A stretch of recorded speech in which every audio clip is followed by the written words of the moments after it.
एक राजा था। उसकी रानी कोमलांगी थी। वो फूलों की सैया पर सोया करती थी। एक दिन फूलों के साथ कच्ची कली भी आ गई। कच्ची कली के कारण उसे रात को नींद नहीं आई। वो करवटें बदलती रही। राजा ने पूछा, प्रिय, आज क्या बात है जो तुम्हें नींद नहीं आ रही है? रानी ने बताया कि आज फूलों में एक कच्ची कली आ गई है।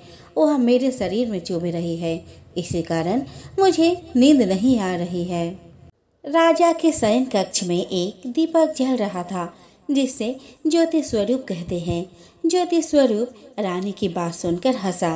राजा ने हाथ जोड़कर उससे हंसने का कारण पूछा। ज्योति स्वरूप ने बताया कि अभी तो रानी को कच्ची कली के कारण इतनी तकलीफ हो रही है।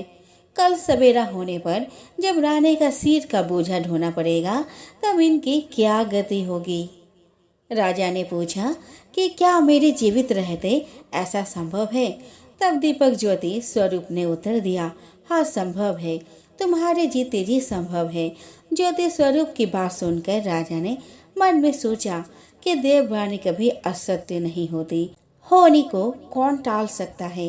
रानी को अवश्य बोझा ढोना पड़ेगा, परंतु यह हो सकता है कि यदि मैं इसे एक संदूक में बैठाकर समुद्र में बहा दूं, तो संभव है कि यह बोझा ढोने से बच जाए, क्योंकि समुद्र में डूब जाने पर बोझा ढोने से बच जाएगी। राजा ने उसी समय रानी से कहा, चलो मैं तुम्हें मायके में छोड़ाऊं, कुछ दिन तुम वहीं पर रहना। रानी बोली, परंतु महाराज, मेरे मायके में तो कोई भी नहीं है, मैं वहाँ किसके पास रहूंगी? राजा ने कहा, तुम्हारे गोत्र संबंधी वहाँ बहुत अच्छी दशा में है, मैं उन्हीं के पास तुम्हें भेज देता हूँ। रानी ने राजा की बात मान ली। रानी ने बहुमूल्य आभूषण और कीमती वस्त्र धारण किए। तब राजा ने रानी को संदूक में बैठाकर नदी में बहा दिया। वह नदी समुद्र में ऐसी जगह मिलती थी जहाँ पर राजा की बहनोई का राज्य था। समुद्र से मोती निकालने की ठेका राजा के बहनोई ने ले रखा था। वह संदूक बहता बहता जब राजा के बहनोई के इलाके में पहुंचा, तो उसने मल्लाहों को आज्ञा देकर संदूक को समुद्र से बाहर निकलवाया। संदूक को उसने अपने महल के शयन कक्ष में भिजवा दिया और आदेश दिया कि मेरे पहुंचने तक इसे कोई नहीं खोले। राजा का बहनोई, जो उस जगह का स्वयं राजा था, उसके शयन कक्ष में संदूक के पहुंचते ही रानी को पता चला कि इस संदूक को राजा ने समुद्र में पाया है, तो वह फौरन शयन कक्ष में आई। उसने पहरेदार को हट जाने को कहा। रानी ने संदूक को खोल दिया। उसे संदूक के अंदर 16 श्रृंगार किए एक स्वर्ग सुंदरी मिली। रानी ने अपने मन में सोचा कि यदि राजा इसको इस दशा में देखेंगे तो इसके ही हो जाएंगे और मुझे छोड़ देंगे। इसीलिए उसने उस रानी के सब जेवर कपड़े उतारकर उसे फटे पुराने कपड़े पहना दिए और संदूक में बंद कर दिया। राजा जब बाहर से महल में आए तो उसने रानी को अपने शयन कक्ष में बुलाया और रानी से पूछा कि तुमने देखा है इस संदूक में क्या है?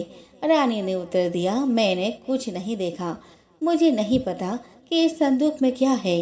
राजा ने रानी के सामने संदूक को खुलवाया तो उसे संदूक के अंदर एक फटे पुराने कपड़े पहने एक स्त्री दिखाई दी, जो भिखारन सी लग रही थी। रानी ने कहा, ये कोई भिखारन लग रही है, इसको कारखाने में भिजवा दिया जाए, वो लकड़ी ढोकर अपना जीवन निर्वाह करती रहेगी। राजा ने रानी के कहे अनुसार उसे कारखाने में भिजवा दिया। एक दिन रानी की सहेलियां नदी में स्नान करके दशा माता की डोरा ले रही थी। उनके पास एक डोरा रह गया था।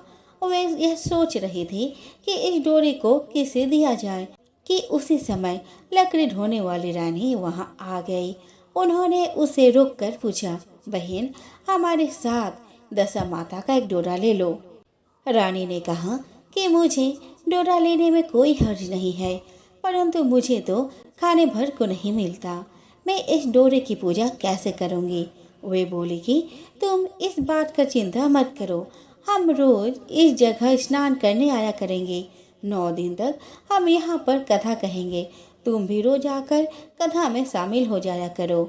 10वें दिन पूजा होगी, तब तक दशा माता चाहेंगे तो तुम्हारी दशा बदल जाएगी। रानी ने दशा माता का ध्यान कर डोरा ले लिया। उसी दिन रानी के पति यानी राजा को यह चिंता हुई कि रानी को संदूक में बंद करके बहाया तो कितना दिन हो गया, परंतु पता नहीं उसका क्या हाल होगा। उसकी खोज खबर लेने के लिए राजा एक नौका पर बैठकर नदी की यात्रा शुरू किया। अपने बहनों के यहाँ पहुँचा। संध्या के समय वो अपने बहन से बोला, मेरे हाथ पैरों में बहुत दर्द हो रहा है, किसी को दबाने के लिए बुला दो। तब उसके बहन ने लकड़ी धोने वाली भिखारिन को बुलाकर लाने की आज्ञा दी। उसे कहा, आज रात तुम मेरे भाई के पैर दबा दो। वह बड़े संकोच में पड़ गई। अपने मन में सोचने लगी कि आज तक मैंने किसी पुरुष को छुआ तक नहीं है। रानी अपने भाई के पैर दबाने के लिए उस पर जोर डाल रही थी, इसीलिए लाचार होकर उसने हाँ कर दी। राजा के पैर दबाते दबाते रानी को उसके पाँव में पद्म दिखाई पड़ा। रानी चुपचाप रोने लगी। उसके आंसू राजा के पैरों पर टपक पड़ा। राजा ने उससे पूछा, तुम क्यों रो रही हो? तुम अपना भेद मुझे बताओ, मेरे द्वारा तुमको कोई हानि नहीं होगी। रानी बोली कि जैसा पद्म आपके पैर में है, वैसा ही पद्म मेरे पति के पैर में भी था। पहले के दिनों की याद आ जाने पर मुझे रोना आया। राजा ने उसे पहचान लिया। राजा बोला, मैं समझ गया, अब तुम्हें पैर दबाने की जरूरत नहीं है। तुम्हारे भाग्य में जो लिखा था वह तुम्हें भोगना ही पड़ा।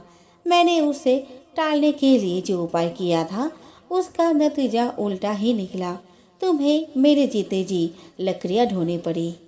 सवेरा हुआ, परंतु अतिथि राजा सोकर नहीं उठा और न पैर दबाने वाली दासी ही कमरे से बाहर निकली। राजा के बहन को चिंता होने लगी। थोड़ी देर बाद दासी कमरे से बाहर निकली और कारखाने में काम करने चली गई। रानी ने कमरे में जाकर अपने भाई को जगाया। उसका भाई बोला, मेरी तबीयत ठीक नहीं है, मेरा सिर दर्द कर रहा है, मैं अभी आराम करना चाहता हूँ, मेरा मन भी बहुत व्याकुल हो रहा है। रानी ने पूछा कि आखिर क्या बात है, कुछ तो बताओ। राजा ने कहा, बड़ी शर्म की बात है, मैंने तुम्हारी भाभी को जानबूझकर संदूक में बैठाकर तुम्हारे पास इसलिए भेजा था कि इसे यहाँ आराम से रखा जाएगा, परंतु उसे तो यहाँ लकड़ियाँ ढोने पड़ रही है। उसके तुमने सारे गहने कपड़े उतारकर उसे रास्ते की भिखारन बना दिया। उसके बहन बोली, मैंने उसे नहीं पहचाना। उसने दासियों को भेजकर उसे चुपचाप अपने पास बुलाया। उसके आने पर बहन ने अपने भाभी से काफ़ी माफ़ी मांगी और उसके पैर पकड़ लिए। कुछ दिनों तक राजा अपने बहनों के घर रहकर रानी को साथ लेकर राजधानी में लौट आया। रानी ने अपने महल में पहुंचकर सुहागिनों को न्योता दिया। बड़े धूमधाम से दशा माता की डोरे की पूजा की और नगर में ढिंढोरा पिटवा दिया कि आज से अमीर गरीब सब दशा माता का डोरा लिया करे और श्रद्धापूर्वक पूजा किया करे। जिसके पास पूजन पालन के लिए धन की कमी हो तो वह महल से ले आया करे। जिस प्रकार रानी के दिन दशा माता ने फेरे, वैसे ही वह सबकी दशा को ठीक करे।